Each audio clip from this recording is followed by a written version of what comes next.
ഇഞ്ചിക്കറിയാണ് ഉണ്ടാക്കുന്നത്. ഇഞ്ചിക്കറി മലയാളികളുടെ നാവിൻ തുമ്പത്ത് എക്കാലത്തും കൊതിയുണർത്തുന്ന കേരളീയ പാചകകലയുടെ ഒരു അപൂർവ വിസ്മയമാണ്. 101 കറികൾക്ക് തുല്യമാണ്.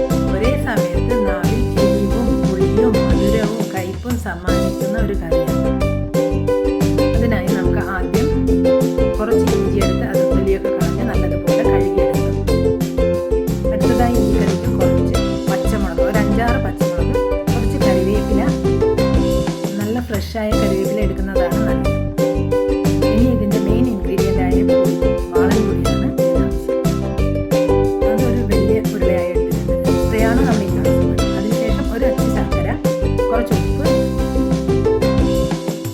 ഇനി നമുക്കിതിലേക്ക് പുളി ആവശ്യമാണ്. അതിനുശേഷം ഒരു അച്ച് ശർക്കര, കുറച്ച് ഉപ്പ്, മുളക് പൊടിയും മഞ്ഞൾപ്പൊടിയും. ഇനി നമുക്ക് കഴുകിയെടുത്ത ഇഞ്ചിയെ കുഞ്ഞു കുഞ്ഞായി അരിഞ്ഞെടുക്കാം. അല്ലെങ്കിൽ നിങ്ങൾക്കൊരു ചോപ്പറിലിട്ട് അത് ചോപ്പ് ചെയ്തെടുക്കാൻ പറ്റുന്നതാണ്.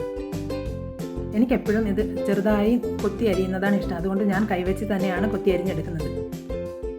ഇനി നമുക്ക് ഒരു 3-4 പച്ചമുളക് കൂടി കൊത്തി അരിഞ്ഞതിന് ശേഷം നമ്മുടെ ഇഞ്ചിക്കറി ഉണ്ടാക്കാൻ നോക്കാം. നിങ്ങൾക്കെല്ലാവർക്കും ഇഞ്ചിക്കറി ഉണ്ടാക്കാൻ അറിയാമായിരിക്കും. എന്നാലും ഞാൻ ഉണ്ടാക്കുന്ന വിധമൊന്ന് കാണിച്ചു തരാം. ഞാനിത് എൻ്റെ അമ്മയിൽ നിന്നാണ് പഠിച്ചത്. അതിനായി ഞാനൊരു ചീനച്ചട്ടിയാണ് എടുത്തിട്ടുള്ളത്. കുറച്ച് കട്ടിയുള്ള ചീനച്ചട്ടി എടുത്തതിന് ശേഷം അതിലേക്ക് 2 സ്പൂൺ വെളിച്ചെണ്ണ ഒഴിച്ച് അതിന് വേണ്ട താളിപ്പാണ് ആദ്യം ഞാൻ റെഡിയാക്കുന്നത്. അതിലേക്ക് 3-4 വറ്റൽമുളക്, കുറച്ച് കടുക് ഇട്ട് പൊട്ടിച്ചതിന് ശേഷം ഇങ്ങനെ ഇഞ്ചി കൊത്തി അരിഞ്ഞാൽ അത് നമ്മൾ ഇഞ്ചിക്കറി കഴിക്കുമ്പോൾ അതിനൊരു ടേസ്റ്റാണ്. അതുകൊണ്ട് ഞാൻ ചോപ്പർ ഉപയോഗിക്കാറില്ല, എപ്പോഴും ഇതുപോലെയാണ് ചെയ്യുന്നത്. നമ്മൾ കൊത്തി അരിഞ്ഞ ഇഞ്ചി ഇതിലേക്ക് ഇട്ട് കൊടുത്ത് നല്ലതുപോലെ ഇത് ബ്രൗൺ കളറാകുന്നത് വരെ വഴറ്റിയെടുക്കണം. ഇതിൻ്റെ കൂടെ നമുക്ക് ഒരു 2 തണ്ട് കറിവേപ്പില ഇട്ട് നല്ലതുപോലെ വറുത്തെടുക്കാം. ഇതൊരു ഗോൾഡൻ ബ്രൗൺ കളർ ആകുന്നത് വരെ നമുക്കിങ്ങനെ ഇളക്കിക്കൊണ്ടിരുന്ന് ലോ ഫ്ലെയിമിലിട്ട് വറുത്തെടുക്കണം. എങ്കിലേ ഇഞ്ചിക്കറിക്ക് ടേസ്റ്റ് ഉണ്ടാവും. ഇപ്പോൾ എൻ്റെ ഇഞ്ചിയൊക്കെ ഒരു ബ്രൗൺ കളറായി വരുന്നുണ്ട്. അപ്പോഴത്തേക്ക് നമ്മൾ കൊത്തി അരിഞ്ഞ പച്ചമുളക് കൂടി ഇതിലേക്ക് ഇട്ട് കൊടുക്കാം. ഇതെല്ലാം കൂടി വഴന്നു വരുമ്പോൾ നമുക്ക് നമ്മളെടുത്ത് വെച്ചാൽ പുളി പിഴിഞ്ഞ വെള്ളം ഇതിലേക്ക് ഒഴിച്ചു കൊടുത്തതിന് ശേഷം ഇളക്കി യോജിപ്പിക്കാം. ഇനി ഇതിലേക്ക് നമ്മുടെ പുളിയെല്ലാം ഒന്നും കൂടി പിഴിഞ്ഞ് കുറച്ചുകൂടെ വെള്ളം ഇതിലേക്ക് ഒഴിച്ചു കൊടുക്കുന്നുണ്ട് ഞാൻ. ഇത് നല്ലതുപോലെ കുറുകി വരുമ്പോഴാണ് ഇഞ്ചിക്കറിക്ക് നല്ല ടേസ്റ്റ് വരുന്നത്. നമുക്കിതിലേക്ക് കുറച്ചും കൂടി പുളിവെള്ളം ഒഴിച്ചു കൊടുക്കാം. മഞ്ഞൾപ്പൊടി ഇട്ട് കൊടുക്കാം. ഇനി നമുക്ക് ഇഞ്ചിക്കറിക്ക് ആവശ്യമായ ഉപ്പിട്ട് കൊടുക്കാം. അതിനുശേഷം ഇതിലേക്ക് എരിവിന് മുളക് പൊടി ഇട്ട് കൊടുക്കാം. നിങ്ങൾക്ക് എത്രയാണോ എരിവ് വേണ്ടത് അതനുസരിച്ച് മുളക് പൊടി ഇട്ട് കൊടുക്കാവുന്നതാണ്.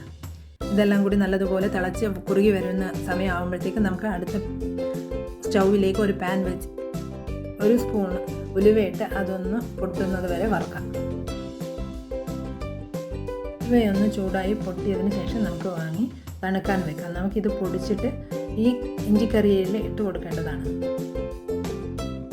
ഇത് ഞാൻ അടുപ്പത്ത് വെച്ചിട്ട് ഒരു 10 മിനിറ്റ് ആയിട്ടുണ്ട്. ഇത് നല്ലതുപോലെ കുറുകി വരുന്നുണ്ട്. ഇത് ഇങ്ങനെ കുറുകി വന്നാൽ ഒരാഴ്ച വരെ കേടുകൂടാതിരിക്കും.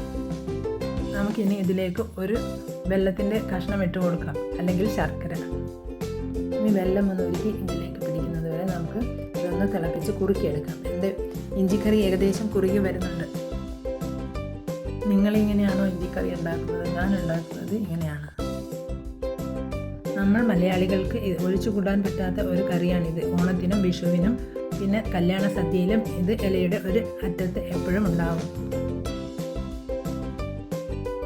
വെള്ളമെല്ലാം ഒരുക്കി നല്ലതുപോലെ ഇതിൽ യോജിച്ചതിന് ശേഷം നമുക്കിതിലേക്ക് ഒരു 1/2 സ്പൂണ് ഉലുവ പൊടിച്ചത് ഇട്ട് കൊടുക്കാം. നമുക്കിതൊന്ന് ടേസ്റ്റ് ചെയ്ത് നോക്കാം. ഇത് ഒന്നുകൂടി കുറുകി വരാനുണ്ട്, എങ്കിലേ ഇഞ്ചിക്കറിയുടെ ടേസ്റ്റിലെത്തും. കാരണം ഇതിലേക്ക് കറിവേപ്പില ഇടാം. അതിനുശേഷം നമുക്കിത് ഒരു സർവിങ് ബൗളിലേക്ക് ഒഴിച്ചു കൊടുക്കാം. ഇത് നമുക്ക് ഒരാഴ്ച വരെ കേടുകൂടാതെ പുറത്ത് തന്നെ സൂക്ഷിക്കാം. ഇതുവരെ എൻ്റെ വീഡിയോ ലൈക്ക് ചെയ്ത് ഷെയർ ചെയ്ത് സബ്സ്ക്രൈബ് ചെയ്യാത്തവരുണ്ടെങ്കിൽ ഒന്ന് ലൈക്ക് ചെയ്ത് ഷെയർ ചെയ്ത് സബ്സ്ക്രൈബ് ചെയ്യുക. Thank you.